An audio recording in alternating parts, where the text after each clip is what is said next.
नमस्कार, mother's kitchen मध्ये आपलं सर्वांचं मनपूर्वक स्वागत आहे। तर आपण आता साटोऱ्या करणार आहोत, रव्याच्या साटोऱ्या।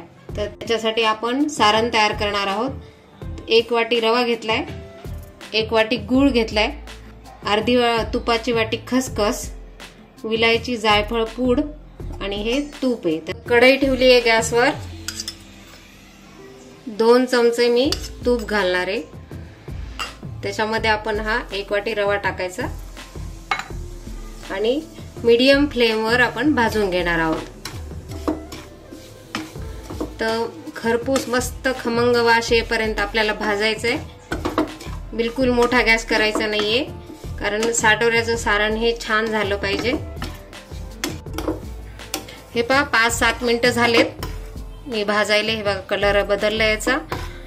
आता हे साटोऱ्याचं सारण आहे, तर आपण हे रवा जो भाजून घेतलाय तो आता गॅस बंद करून टाकू, कारण झाले आपला हा रवा भाजणं। खमंग वास सुटलाय मस्त। तर हे आपण अर्धी तुपाची वाटी खसखस घेतली आहे, तिला भाजून घेणार आहोत। तर खसखशीमुळे खूप छान लागतात साटोऱ्यात। हिला कमी गॅसवर म्हणजे लो फ्लेमवर भाजून घ्यायचे आपण।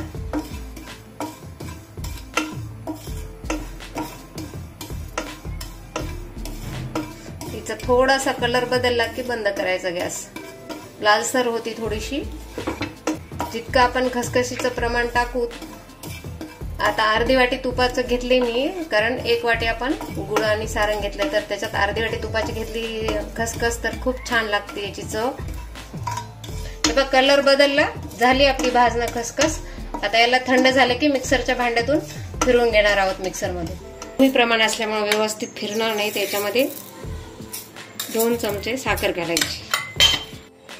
हे पहा आपण फिरवून घेतली मिक्सरमधून, अशी बारीक पूड तयार झाली। रवा आपण भाजून घेतला, तर 1 वाटीच आपण याच्यामध्ये गूळ टाकणार आहोत।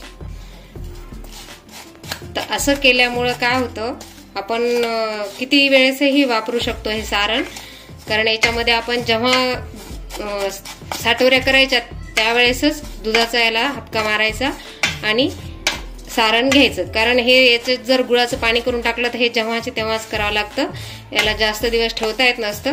तर हे असं कोरडं सारण ठेवल्यामुळं किती दिवस पण ठेवू शकतात। आता गौरी गणपती यायले, तर गणपतीच्या वेळेस अर्ध्या साटोऱ्या करू शकतो आपण सारणाच्या। जायफळ विलायची पूड आहे ही, 1 चमचा घालायले, छान वास येतो। आणि ही जायफळ विलायची साखर घालून मी पूड तयार केली। आता हे सारण आहे, याच्यामध्ये आपण ही खसखस टाकणार आहोत।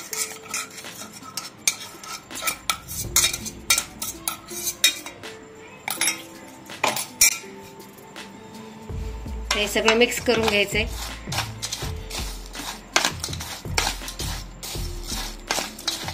जर तुम्हाला नंतर करायचे असतील साटोऱ्या, तर हे सारण सगळं गुळ असं मिक्स करून हे सगळं आपण एका डब्यात काढून ठेवू शकतो। आणि जर लागलीच करायचे असतील तर आता आपण याच्यामध्ये थोडंसं दूध घालणार आहोत आणि असं हाताने मिक्स करायचं हे। तर असेच छान छान पदार्थ मी टाकणार आहे। तर पारंपरिक साटोऱ्या करणार आहोत आपण। आता भिजवून ठेवलं व्यवस्थित।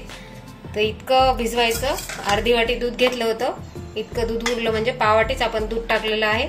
आता हे सारण आपण 8 ते 10 तास भिजू घालणार आहोत। तर असंच ठेवून द्यायचं हे 8-10 तासासाठी। उद्या सकाळी आपण करणार आहोत। तर आपण आता रवा भिजू घातलेला आहे, ते बघू 12 तास झाले त्याला। त्याचं सगळं दूध हे शोषून घेतलंय। हे बघा वलसर आहे, पण आता आपल्याला याला शिपका मारायची गरज नाही दुधाचा। छान झालंय। आता आपण याला वरच्या पारीसाठी रवा भिजू घालू। आता आपण रवा घ्यायचा आहे 2 वाटी, पाववाटी मैदा घालायचा, चिमूटभर मीठ घालायचं। गोड पदार्थाला थोडं मीठ टाकलं तर चव छान येते, त्याच्यामुळे आपण मीठ घालणार आहोत। आणि 2 चमचे तूप घेतलंय गरम करून, तुपाचं मोहन गरम केलंय, कडकडीत गरम करायचं। आता हे मिक्स करायचं सगळं।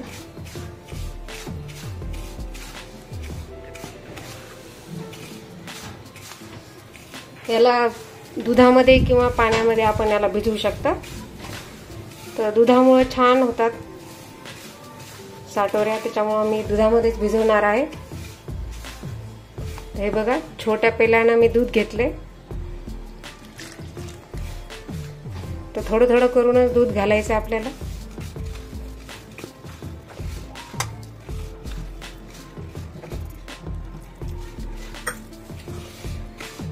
आता हे जो भिजवलेला रवा आहे तो आपल्याला 1 तास मुरू द्यावा लागतो. त्याच्यामुळे आपण हे आता भिजवून 1 तास याला मुरू घालणार आहोत. हे बघा झालं. अर्ध्याला थोडं जास्त दूध लागलं आपल्याला. पाणी लागत असेल तर तुम्ही पाणी टाकू शकता दुधाच्या ऐवजी. तर आपण आता याला 1 तास झाकून ठेवणार आहोत. छान मुरलं पाहिजे हे आपलं. आता 1 तास झाला, आपला रवा भिजला असेल चांगला. हे बघा मस्त नरम झालाय उंडा. आता आपण याला साटोऱ्या तयार करायला घेणार आहोत. तर रवा बारीक असल्यामुळे जास्त वेळ लागत नाही, तर शक्यतो बारीक रवा घ्या, नाही तर मग मिक्सर मधून बारीक करून घ्यायचा. तर उंडा आपण नरम करून घेतलाय थोडासा. हे बघा एवढा गोळा घ्यायचा हातावर. याला असं थोडंसं हातानेच पसरवायचं. तर साटोरी ही खुसखुशीत आणि मस्त होण्यासाठी आपण रवा दुधात भिजवला आहे. आणि सारण पहा किती छान मस्त भिजले. तर मी बिलकुल गुळाचा पाक वगैरे काही केलेला नाहीये.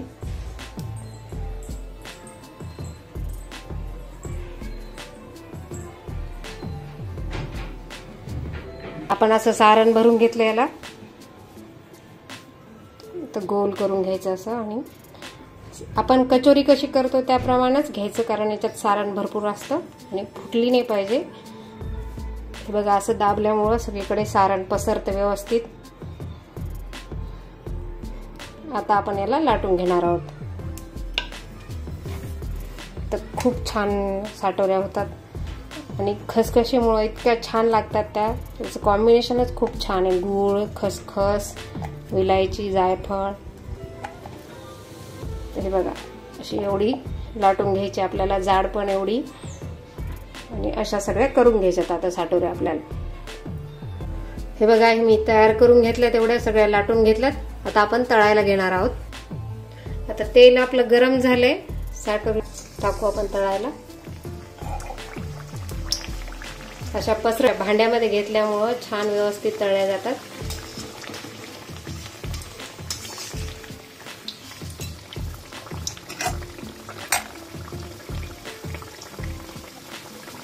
माझा व्हिडिओ जर तुम्हाला आवडला तर व्हिडिओला लाईक करा आणि चॅनलला सबस्क्राईब करा. आता दुसऱ्या साईडने टाकू आपण याला. बघा कशी मस्त फुगली आहे. आता आपण याला काढून घेणार आहोत. पूर्ण तेल निथळलं. बघा किती मस्त फुगली आपली साटोरी. अशाच आता सगळ्या तळून घ्यायच्यात आपल्याला. बघा आपल्या साटोऱ्या तयार झाल्यात, मस्त टम्म फुगल्यात सगळ्याचे सगळ्या.